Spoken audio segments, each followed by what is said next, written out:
Hello, good evening. Hi, how are you doing today? It's Dr. Radialis from the Georgia office.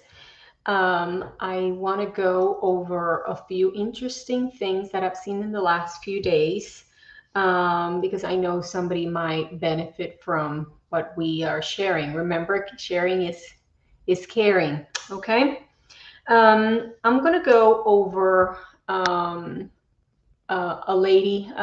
She is a beautiful 42-year-old, and she is trying to use her own eggs, and unfortunately hasn't worked as planned. So she's 42. Her AMH last year was 0.3. The most recent AMH 2 months ago was 0.13. Okay, when you're dealing with AMH in that area, usually you get one, or really from 0, if you're lucky, 2 to 3 eggs, right? Especially if you're able to improve that AMH in the 0.3 range. So when we looked at some of the things that she could do, her first retrieval, there was 1 egg, unfortunately did not fertilize. Second retrieval, there were no eggs, and she was planning to do a dual stim. On the first retrieval, she did low dose protocol. On the second retrieval, she did a high dose protocol, but the results were not as good as even the first one, because the first one gave 1 egg. So several things that she could do. She did omnitrope priming, and she was, on the low carb diet and so forth.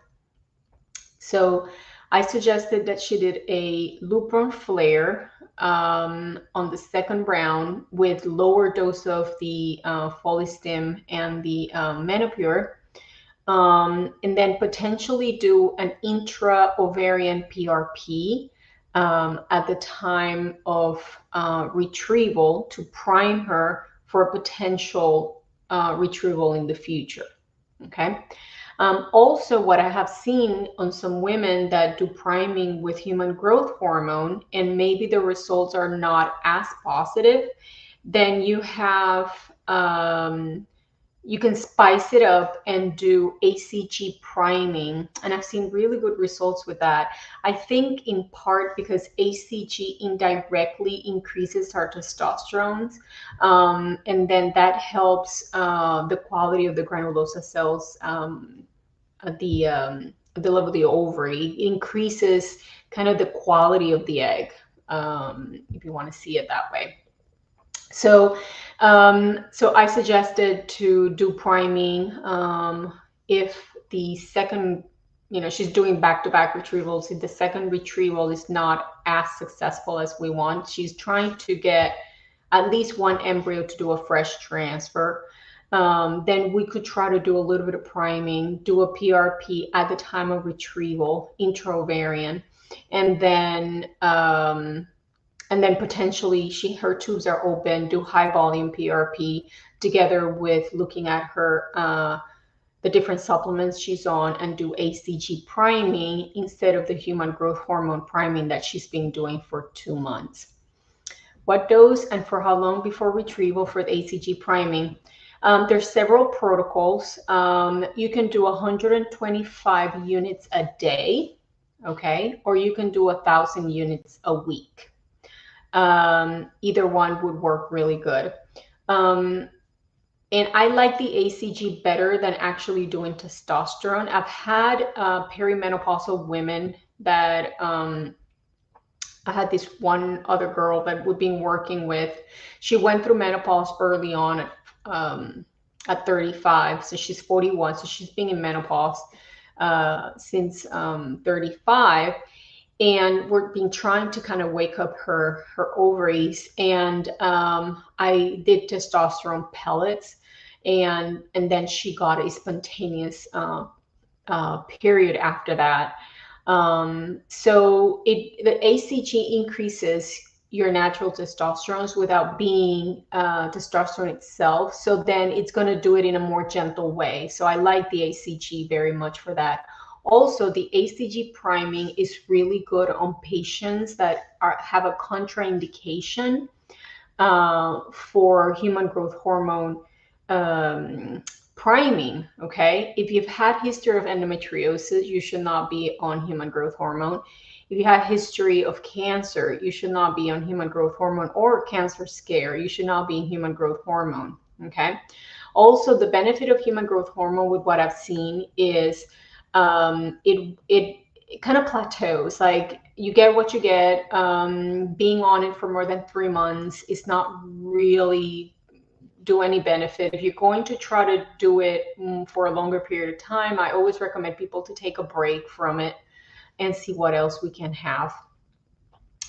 What do you recommend for the thick lining? I'm taking estradiol and progesterone. So if your lining is too thick, there's several things that can be done. One, you can have a like an aggressive endo scratch with your next cycle.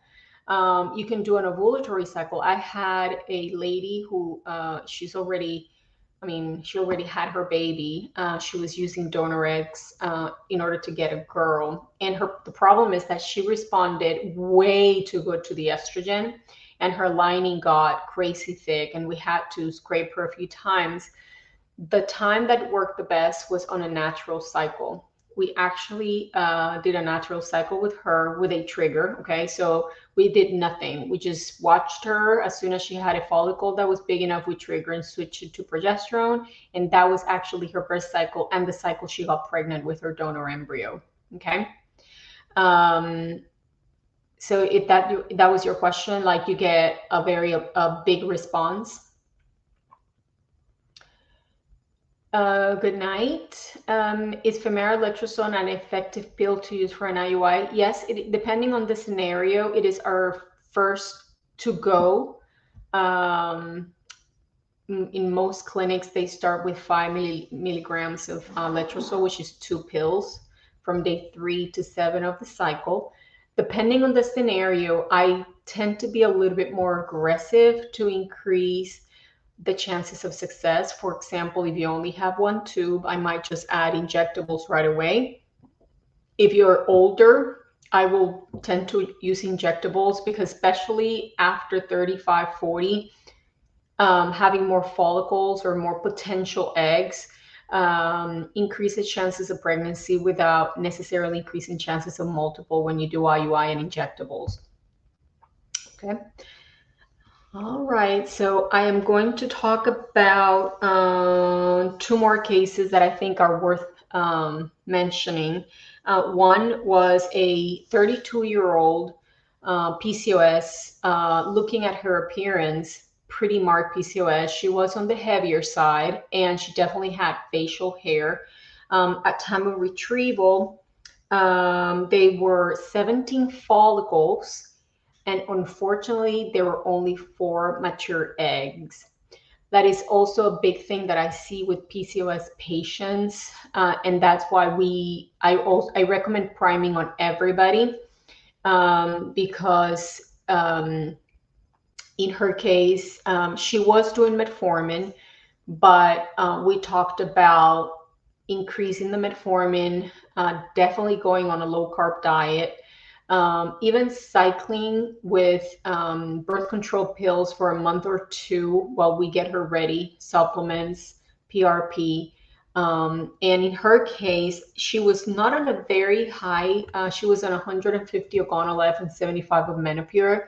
And she did a Lupron only trigger. So I would probably lower the dose of her injectables, and then try to push that maturation a little more with Lupron ACG trigger on her next round. Okay, I see that there's a few more questions.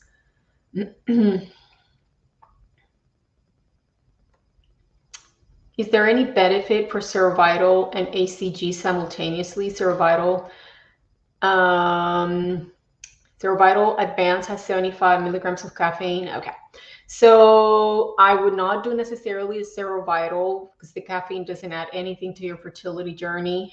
Serovital by itself with ACG, absolutely, because the Serovital is just a combination of amino acids and vitamins that could potentially increase your natural secretion of human growth hormone. So I would probably recommend that. Okay, with stage 4 endo, what do you suggest for add-ons for FET? So stage 4 endo, I've had a lot of good results with a few things. One, endo, when you have endo 2, 3, 4, so, you know, it's been a journey with your life and the endometriosis. You want to bank embryos, okay? So get all of your embryos ready. Absolutely frozen embryo transfer. People with endometriosis, they already have a lot of inflammation in the pelvis. So doing an embryo transfer on that already inflamed and then post-retrieval pelvis is not really conducive to a pregnancy. I mean, miracles happen every day, but the best thing is after you're done with your embryo banking, then you want to work on your pelvis. What do I mean with that? Or Lisa, Lupron. My favorite is Lupron. Lupron with add-back therapy, meaning norethindrone to minimize side effects like the symptoms. Be on it at least 60 days before you come back for a baseline, laparoscopy, hysteroscopy, potential antimicrobial therapy. Why? Because blood in the pelvis, inflamed tissue is more prone to infection. So even if it's a lot of endometritis is subclinical, what does that mean? It's not an overt infection. It's not like you're having fevers or, you know, pain, but it's kind of there lingering. So you want to, you know, cross all the T's and dot all the I's. PRP, I can't talk about it enough. The other day I had a patient from Miami tell me that her doctor said, oh, you know, having high volume PRP is going to put you at risk for infection. And that is like incorrect information. You can actually Google in PubMed, the National Library of Health, how they are using plasma therapy as an adjunct therapy to potentiate the effect on for antibiotics on very, very severe resistant infections. So PRP, it's usually protective from infections and helps healing, and it helps functionality of the tissue just because of all the growth factors involved in it. Okay. Let me go back. So with endo patients, just to finish that comment, Lupron 2 months, PRP, antibiotics, maybe laparoscopy depending on things, and then come in for a baseline to check how things are and actually go through the medicated FET cycle with immune 3, okay? And then putting your beautiful baby in there. And of course, remember prayer, you know, after all, it is the miracle of life, right? So hello everybody that's joining me. There's going to be a little bit of change in the how we do things. So I know that the last few months it's been kind of English and Spanish for Wednesday. I think that experiment didn't work that good. It was very confusing for everybody. So I'll be doing English fertility on Wednesday night, Spanish on Thursday morning, and then general health on Monday morning. Just giving you guys a heads up. All right, let's see. Where are we? I'm 40 with 1 tube history of polyps. In June, I transfer 4, day 3, but not stuck. And you want to do another cycle. So I would have to look at the details. I think that just looking at your name, we have probably spoken in the past. I would recommend laparoscopy and looking at the tube that you have, and then potentially looking at egg quality, and then looking at the sperm too. Okay, it takes 2 to tango. So we need good egg, but we need good sperm. So we have to make sure all those factors are ready. So For anybody that wants to talk to me, just go ahead and message me through Messenger. I'm pretty easy to find. Quick message saying I really want to talk to you about my case, and I will get somebody to put you on this schedule. Okay. I have hyperthyroidism with Graves' disease, secondary infertility to failed transfer. Any suggestion? We need to deal with the autoimmunity of the Graves' disease. Once you have a autoimmune predisposition, it's going to affect every area of your body.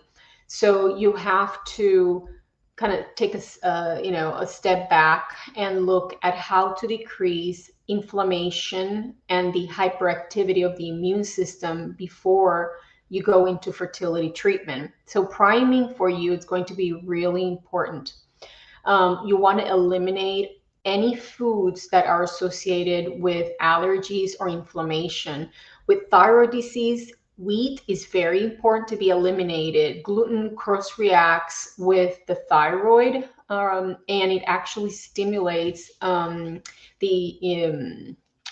antibodies to go up. So something as simple as eliminating that could be life-changing.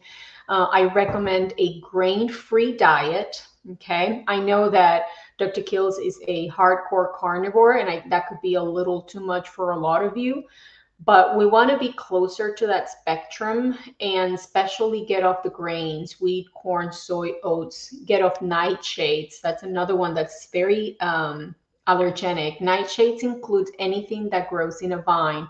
So beans, peppers, cashews, peanuts, okay? Milk products. Milk cause a lot of mucus, okay? You don't want to have, if milk causes you mucus up here, right, with a cough and a little nasal drip, it's going to cause mucus in the gut, and it's going to cause mucus and potentially even plug your tubes. The tubes are kind of mucousy inside. That's why we use a lot of antihistamine products in our immune protocols. So I don't recommend milk products unless they're fermented in small amounts, because we do need the good bacteria. So the only one I really recommend is either butter, so milk fat, or kefir.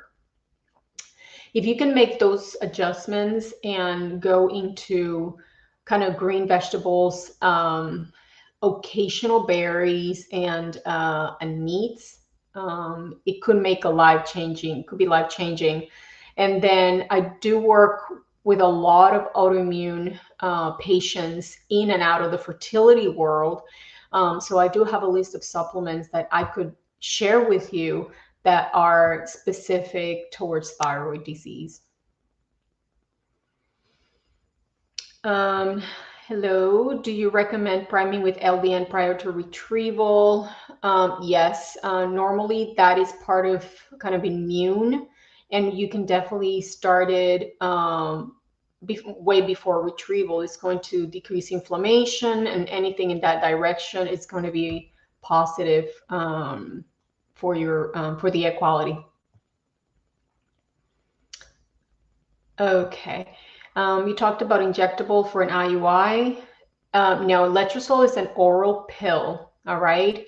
I am talking about gonadotrophin, so FSH and LH, or Menopur, low dose ACG, in order to recruit eggs from both ovaries.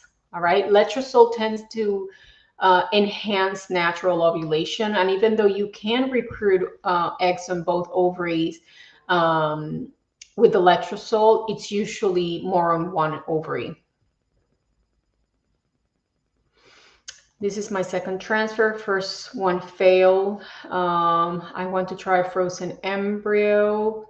Thickness is 13, and the endo type heterogeneous. Endo thickness of 13 is not out of whack.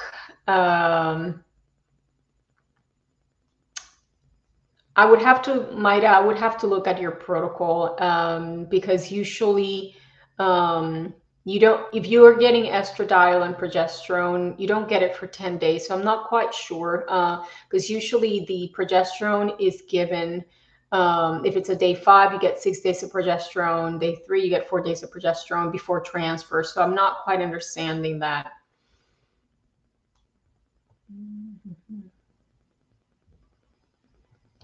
Any thoughts of red or infrared light therapy for high quality sperm? Absolutely.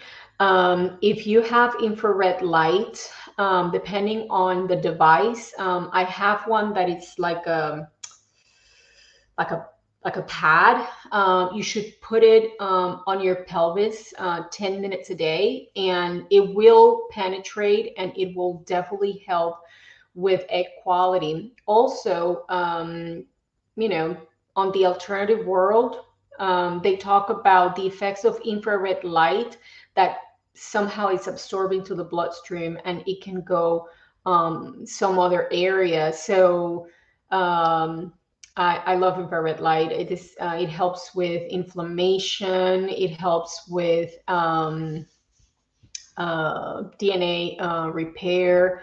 A lot of research on that area.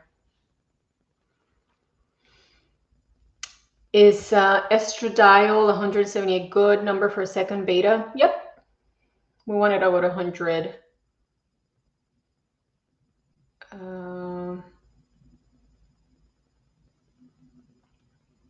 Okay. Decrease ovarian reserve 44. I've had 3 PRPs and my cycles have regulated. Amen. My first IVF cycle is June with 1 empty follicle. Yeah, like my lady, it broke my heart. My PCOS patient that came in with 17 follicles and only 4 eggs. We were kind of baffled. Honestly, I thought she was going to have a huge, like in the 20s, just looking at her ovaries.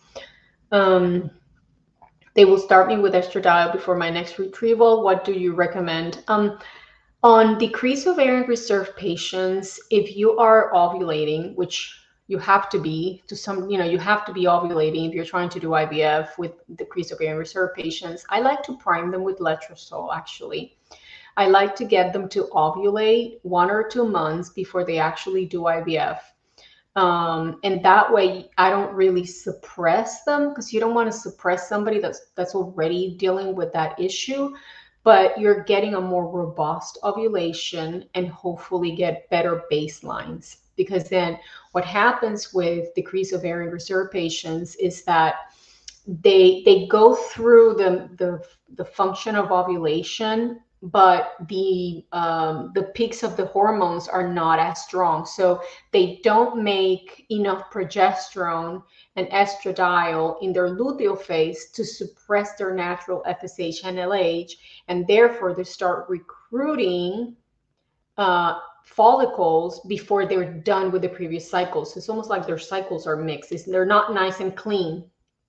So sometimes just giving the letrozole, it's going to help them have a more powerful ovulation and then create naturally more estrogen, progesterone, and then naturally suppress themselves at the level of the pituitary, and then have a drop and have a period that creates a better baseline without having them suppressed. Okay.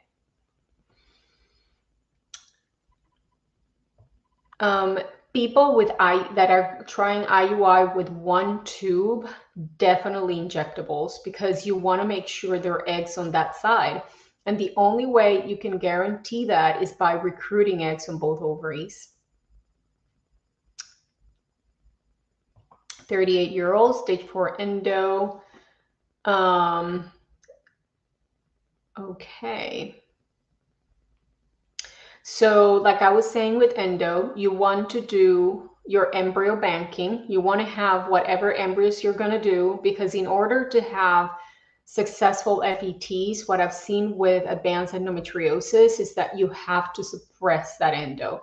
So suppressing the endo will be suppressing the ovaries too. So it's kind of like, it's a balancing game. So if you have any more embryos, or you're willing to do 1 or 2 cycles to bank your embryos and then go through 2 months of suppression, potentially laparoscopy, like I was saying, there's certain supplements that we can discuss that could help with the endo as well, or Lisa Lupron, 2 months with the add back therapy, coming back for baseline, the antibiotics, and then doing your frozen embryo transfer, at least 2 months of suppression.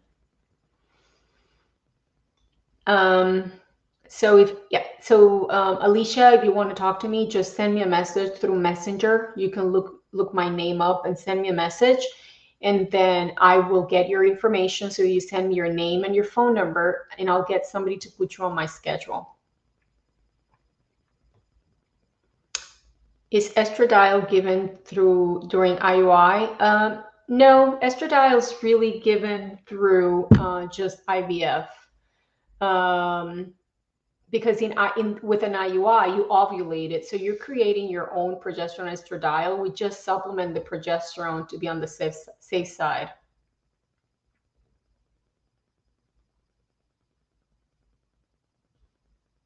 Can you get a period but not ovulate? Yes, you can. It's called breakthrough bleeding, and it's very common in PCOS patients. Okay.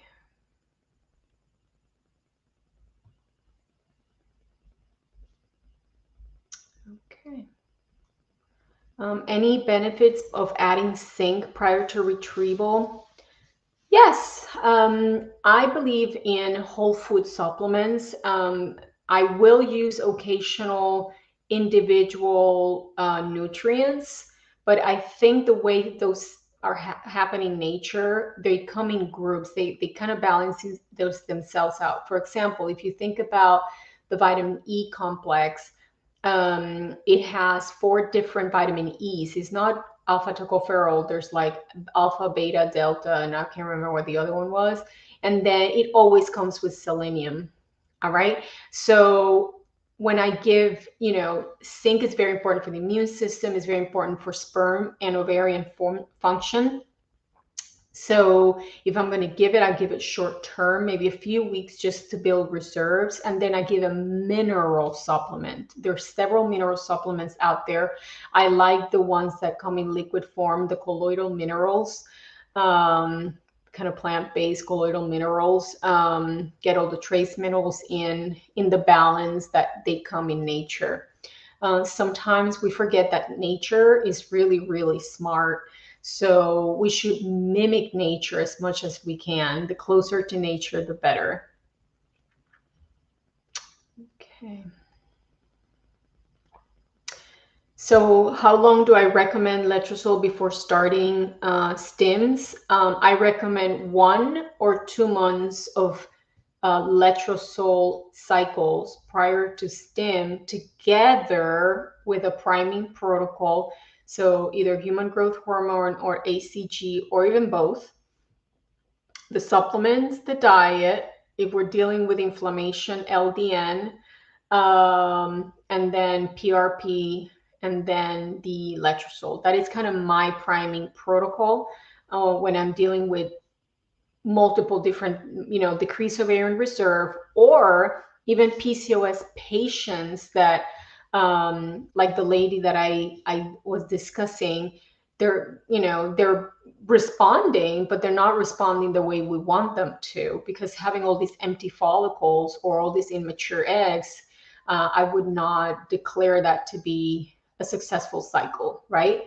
So in the IVF world, the perfect cycle with a balance between risk of hyperstimulation syndrome and getting the right amount of eggs, it's in the 20s range. So 20 eggs would be considered the perfect cycle. And then taking into consideration that you're going to lose raw material, then you have 20 eggs, 10 embryos, right? So that would be kind of the perfect cycle. There's occasional that you can get 12 embryos, but that's usually in the range that they are.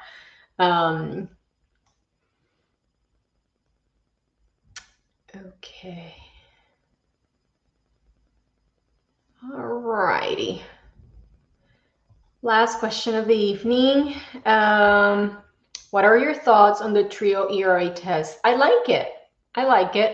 I think that the ERA test, it's not for everybody. It adds some benefit to knowing, there's a small group. That's what I was going to say. There's a small group of women that do benefit from the ERA test. I would say 90% of women don't need it because they're going to get normal results, but there's a subgroup that will respond different to progesterone. So either they're preceptive or post-receptive, so whatever. And then if you can do the Receptiva, the Alice, and the Emma together, I think they call it the endometrio or something like that, the trio, whatever, then it's going to let you know what is the health of your uterus, okay? And one of the things that I like is that traditionally we only got information whether there's signs of endometritis. Well, this actually gives you a report of what's growing in there and what's missing, meaning we do need the right flora in our genitalia that support pregnancy and that will protect the vagina from invaders. Like, you could take all these antibiotics and clear whatever's in there, but if you don't have the good soldiers protecting the fort, the bad ones are going to come back, right? It's just simple.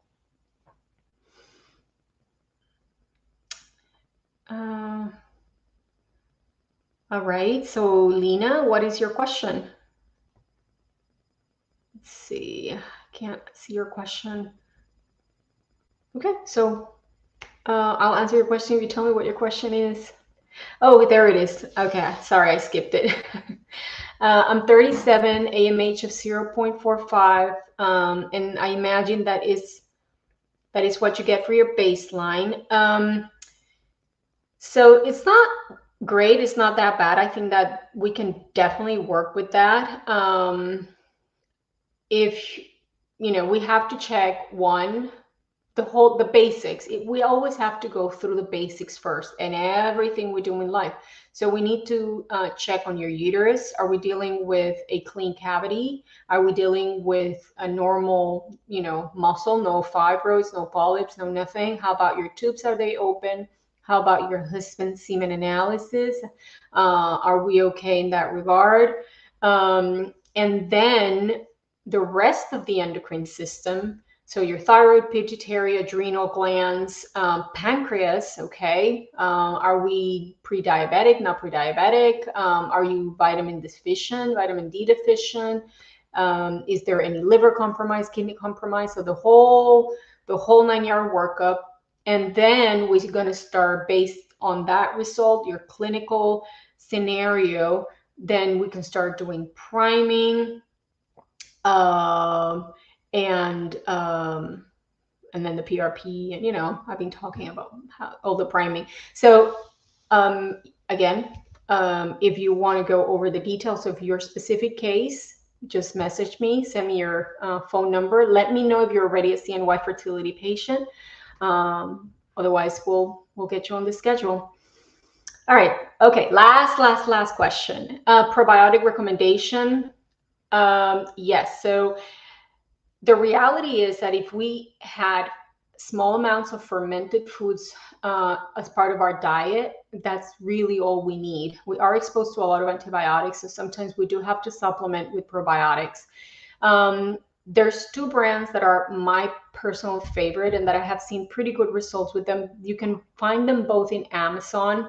One is it's called Women's Probiotic. It has 14 strains of bacteria, both for gut and vagina, and it has cranberry in it, to kind of prevent bladder infections. But the one that I have found that works really, really good is called Supreme Restore. It has 35 strains of bacteria, because what happens, a lot of the probiotics out there have billions of 1, 2, 3 strains. That is not how the gut is. The gut has a whole bunch of, I don't know, 200 different bacteria in there and different strains of those 200. So you want to mimic that. The other thing is that you want to take a little bit of probiotic a few times a week, unless you're going to be on antibiotics, then you will have to do it every day. A lot of times, people don't do well with the probiotics because they take too much of it. And when you overload, like everything in excess is bad. Too much of a good thing is actually a bad thing. So if you overload yourself, then you're going to get good bacteria in the wrong place. Good bacteria in the wrong place is a bad thing. All right. So small amounts, one capsule, a day or every other day should be sufficient. And then if you're not exposed, once your gut is reestablished, you want to decrease the pills and go into fermented foods, kombucha, kimchi, sauerkraut, and my personal favorite, kefir. And yes, probiotic, prebiotic is safe during transfer.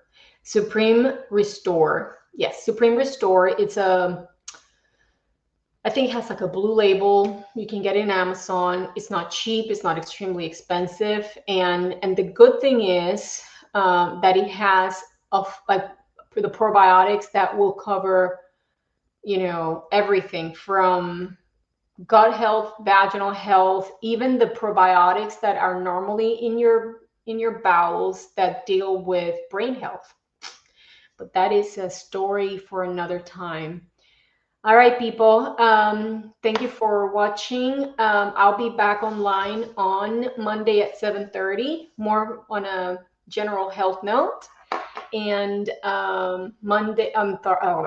Spanish gets moved to Thursday morning. Again, may you all be blessed, and I'll see you next time.